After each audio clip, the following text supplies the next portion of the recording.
আপনি জীবনে কতবার পরাজিত হয়েছেন সেটি মুখ্য বিষয় নয়। মুখ্য বিষয় সেটাই আপনি জীবনে একবার হলেও সফল হয়েছেন। যখন আপনি সফল হবেন তখন আপনার হারের মুখ্য জবাব সেটি হবে। কাম টু দ্য পয়েন্ট, কাজের কথায় আসি। কেন বললাম কথাটা?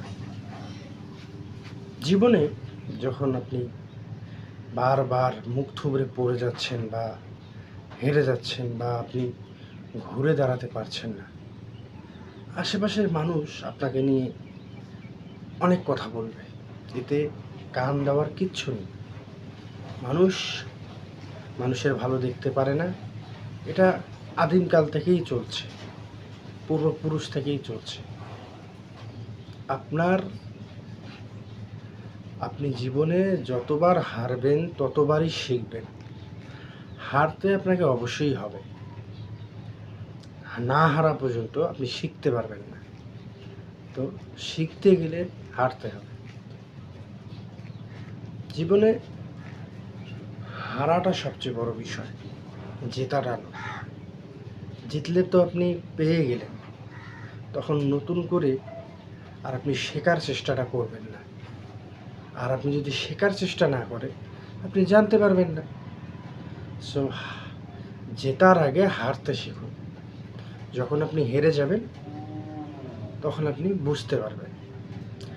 আর এতদিন যে হেরে এসেছেন, মানুষ আপনাকে নিয়ে কটাক্ষ করেছে, মন্তব্য করেছে, সেটির জবাব হচ্ছে একটি সঠিক সাফল্য আপনার জীবনের দরকার।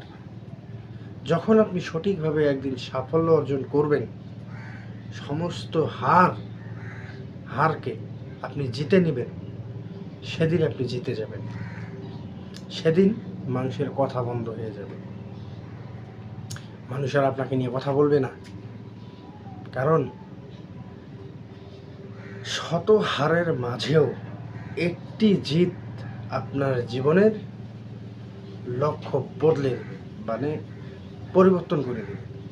আপনি যখন জিতে যাবেন, আপনার লক্ষ্যে পৌঁছে যাবেন, তখন পরিবর্তন হয়ে যাবে সব কিছু।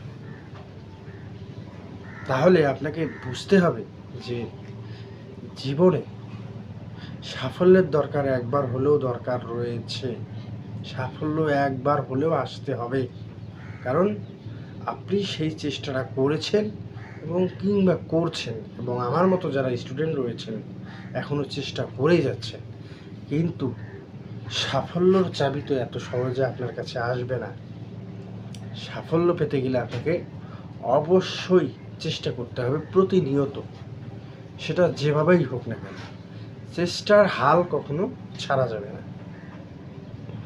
আমি প্রায় অনেকজনের কাছে অনেক ধরনের মন্তব্য শুনি। তাদের সফলতার মূল চাবিকাঠি হচ্ছে কোনো একটা কারণ দেখায়, কারণ দেখিয়ে তারা পার হয়ে যায়।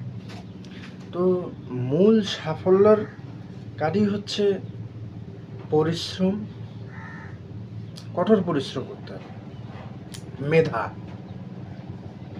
নিজের মস্তিষ্ক স্থির করে মেধা খাটিয়ে আপনাকে এগিয়ে যেতে হবে, আর কিছু অর্থ থাকতে হবে।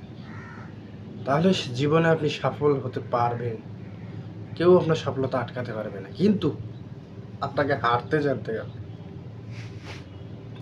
আপনি ঠিক ততক্ষণ পর্যন্ত জিতবেন না যতক্ষণ পর্যন্ত আপনি হারতে শিখবেন না। হারতে আপনাকে হবেই। জীবনে লড়াই করতে গেলে আপনাকে হারতে হবে, এবং তা প্রতিনিয়ত মানুষের সঙ্গে লড়াই করে বেঁচে থাকতে হবে।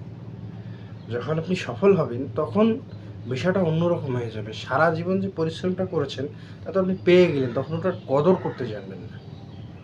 আমরা কিন্তু মোটামুটি কোনো কিছু পেয়ে গেলে সেটার কদর করি না। সেটা আর আমরা বাঙালি তো, বাঙালিরা একটু বেশিই বুঝি সবসময়।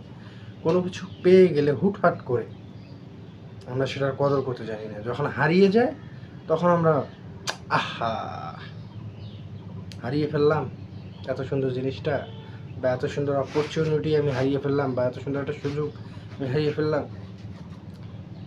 হারানোর পরে আমরা আফসোস করি, কিন্তু ওই জিনিসটা যখন আমরা পাই, সেটাকে যদি সযত্নে রেখে দেওয়া যায়, তাহলে কিন্তু অনেক দিন রেখে দেওয়া যাবে, আজীবন রেখে দেওয়া যাবে, আমৃত্যু পর্যন্ত রেখে দেওয়া যাবে।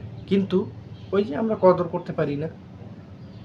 সব সফল হতে গেলে আপনাকে হারতে জানতে হবে, এবং হার জিনিসটাকে মেনে নিয়ে আপনি একদিন যখন সফল হবেন, তখন সকল হারের জিত ওই সফলতার ওই একটি সফলই হয়ে যাবে। আপনি একটি জায়গায় সফল হয়ে গেলে সকল হারের মার মুখ হয়ে যাবে, মানে মার মুখ হয়ে যাবে, ওগুলো পিছিয়ে যাবে, সফলতা এগিয়ে যাবে। তো সফলতা আপনার নিকট, সব কিছু আপনার হাতে। ভালো থাকবেন, সুস্থ থাকবেন, ইয়োর সাগরকে ফলো রাখবেন।